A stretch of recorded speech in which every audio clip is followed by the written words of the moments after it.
Queridos irmãos, Nosso Senhor conta-nos no Evangelho a parábola do administrador infiel. E o que caracteriza essa parábola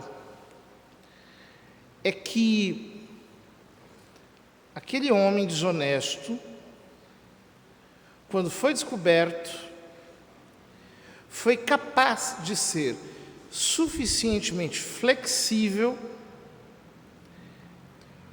para que, desse modo, ele pudesse abrir mão do seu ágio, dizendo àqueles homens para os quais ele tinha vendido em nome do seu patrão: você só deve 80, você só deve 50. Então, ele abriu mão do seu, entre aspas, lucro, que era um lucro desonesto, e desse modo o patrão recebeu-o de volta, elogiando a sua esperteza, é a palavra aqui que traduz o lecionário, mas que soa um pouco mal, porque quando a gente fala de esperteza, dá a impressão de que o Senhor está louvando aqui a malandragem, a desonestidade em si, e não é isso. Ele está louvando, de um lado, aquilo que a gente chama classicamente de sagacidade, que é uma palavra muito difícil de sinonimizar, tem poucos sinônimos, né? No fundo é isso, essa inteligência, talvez nós diríamos aqui no Brasil, esse jeitinho de resolver a questão, essa prudência positiva, essa capacidade de encontrar um jeito de sair daquela encrenca de uma maneira genial e, portanto, triunfante, que é tão característica da virtude da prudência. A prudência é isso. A prudência é uma capacidade de rapidamente encontrar a saída, enxergar aquilo que se deve fazer, sendo suficientemente dócil, isto é, flexível. Essa flexibilidade é muito necessária na nossa vida. E as pessoas verdadeiramente sábias percebem isso, que a gente não pode levar ferro e fogo tudo, que nós não podemos ser essas pessoas assim, implacáveis, teimosas, rígidas, duronas, porque a vida requer de nós maleabilidade, que nós saibamos contornar situações, e muitas vezes nós precisamos perder para ganhar. Pessoas que são muito mimadas, turronas, birrentas, pirracentas, que o tempo todo querem sempre manter a sua posição e que são, por isso, teimosas, duras, gostam de contrariar, querem fazer sempre a sua vontade, querem seguir sempre a sua impressão, especialmente se são pouco inteligentes e, portanto, não enxergam com os próprios olhos, têm 2 ou 3 rótulos na cabeça, nos quais encaixam o mundo inteiro, sempre vão acabar causando grandes desastres na sua própria vida. O Evangelho não é assim. O Evangelho não é como um homem que pegou um triângulo e está tentando colocá-lo dentro de um quadrado. O Evangelho não é assim.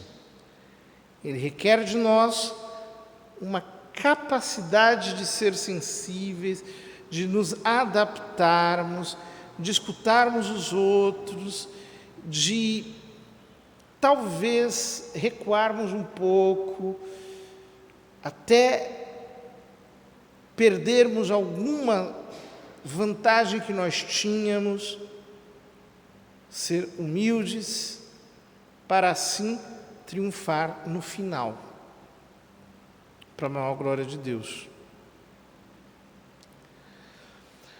Às vezes a gente fica um pouco assustado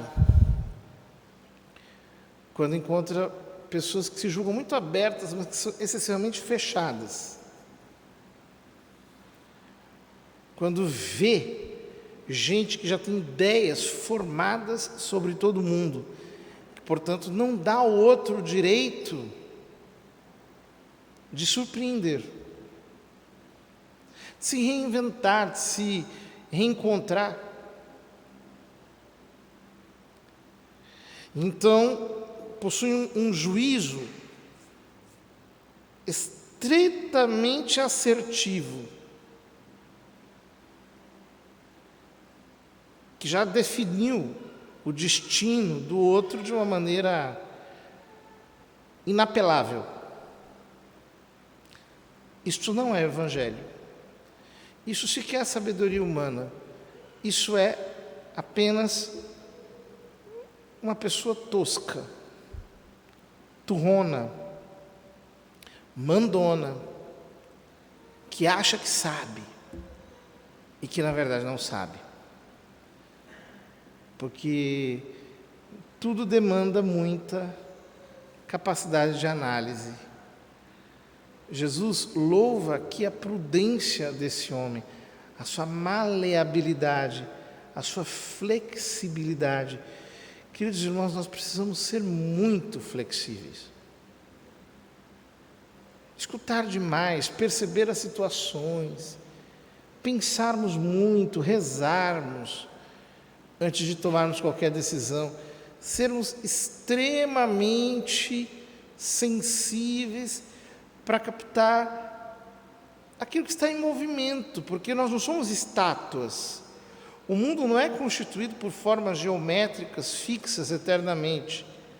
As coisas estão em movimento, as pessoas se movem, tudo se move, tudo ao nosso lado de alguma maneira se está ajustando. E nós precisamos ter a perspicácia de percebermos, talvez,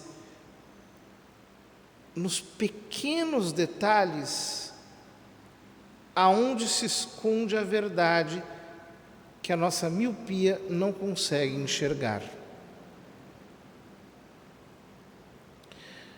Vamos pedir ao Senhor que nos dê esse espírito leve e, ao mesmo tempo, muito disponível para,